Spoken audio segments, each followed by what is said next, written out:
CBI की team लगातार नीरज, सिद्धार्थ पिठानी और दीपेश सावंत के साथ पूछताछ में लगी हुई है, लेकिन बार बार बयान लेने के बाद भी सीबीआई को संतुष्टि नहीं हो रही है। हमने आपको बताया था कि कल सीबीआई सुशांत के घर पहुंची थी और सारा का सारा सीन रिक्रिएट किया गया था। उसके बाद काफी देर तक पूछताछ चली थी।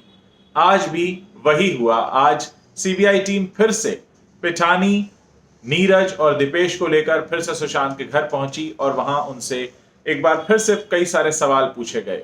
लेकिन ऐसा लग रहा है कि बार बार पिठानी, नीरज और दीपेश के बयान बदल रहे हैं, जिसकी वजह से सीबीआई संतुष्ट नहीं है। मैं आपको याद दिला दूं कि बिहार से आए आईपीएस विनय तिवारी ने भी यही कहा था कि ये जो तीनों चारों विटनेस हैं जो उस वक्त मौजूद थे घर में, इनके बयान बार बार बदल रहे हैं और अगर इनसे कड़ाई से पूछताछ की जाएगी तो सच इनसे बाहर आ सकता है।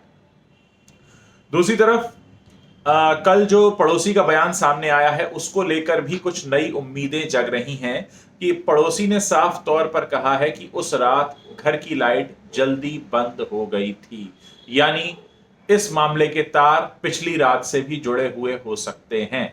मैं आपको याद दिला दूं कि स्मिता पारेख ने, जो सुशांत की फैमिली फ्रेंड है, उन्होंने भी कहा था कि सुशांत एक दिन पहले से फोन नहीं उठा रहे थे।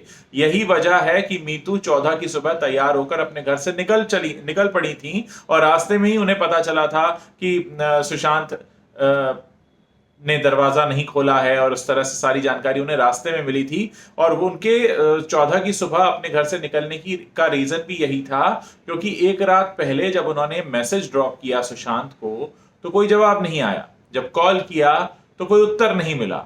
यही वो वजह है जिसकी वजह से अब सीबीआई बार बार इन तीनों लोगों से पूछताछ कर रही है, इनसे बार बार पूछा जा रहा है। लेकिन सबसे बड़ी बात यह है कि तीनों के बयान बदल रहे हैं और बार बार बयानों का बदलना इस तरफ इशारा कर रहा है कि दाल में जरूर कुछ काला है। मैंने आपको पहले भी बताया था कि जब सच होता है तो सच बदलता नहीं है, लेकिन झूठ हर बार बदल जाता है। और तीनों के जो बयान हैं उनमें आपस में तालमेल भी नहीं बैठ रहा है। पहले इनसे अलग अलग पूछताछ की गई थी, अब इनको साथ में बैठाकर पूछताछ की जा रही है, लेकिन अभी तक कुछ भी सामने नहीं आया है।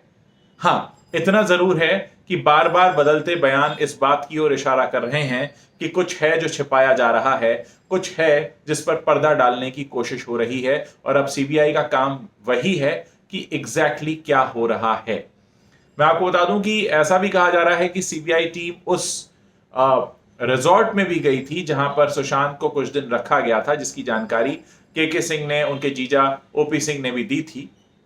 लेकिन उसके बाद वहां पर क्या हुआ, जांच कहां तक पहुंची, इसके बारे में कोई अपडेट नहीं है। लेकिन फिलहाल जब तक इन तीनों से सच नहीं उगलवा लेती सीबीआई, तब तक इस मामले में जो परतें हैं वो भी बनी हुई हैं और सच का सामने आना बाकी है। आगे जो भी अपडेट होगा मैं लेकर तुरंत हाजिर होऊंगा। और मैं आप सबसे रिक्वेस्ट करूंगा कि आप लोग थोड़ी देर में मैं लाइव जाने वाला हूं और मेरे साथ मेरी एक स्पेशल गेस्ट आ रही हैं, एडवोकेट सवीना बेदी सच्चर। बहुत करीब से बॉलीवुड को जानती हैं, बहुत सारी बॉलीवुड की एसोसिएशंस के लिए इन्होंने केसेस लड़े हैं, बहुत सारी पर्सनैलिटीज़ को क्लोजली जानती हैं, उनकी वकील रह चुकी हैं, बहुत सारे टीवी चैनल्स, बहुत सारे प्रोडक्शन हाउसेस को के साथ बहुत करीब से काम किया है। और सवीना जी मेरे साथ जुड़कर बॉलीवुड के जो डार्क सीक्रेट्स हैं उनसे पर्दा उठाने की कोशिश करेंगी। हमारी ये कोशिश होगी कि हम आपको बता सकें कि बॉलीवुड में किस तरह से ये नेक्सस काम करता है और किस तरह से ये सारा का सारा गोरख धंधा चलता है।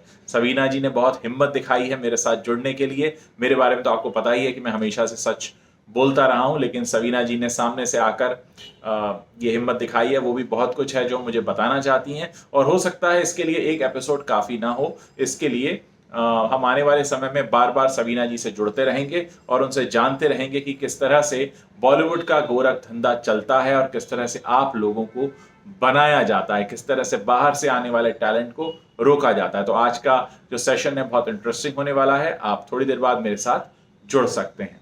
Thanks for watching this video.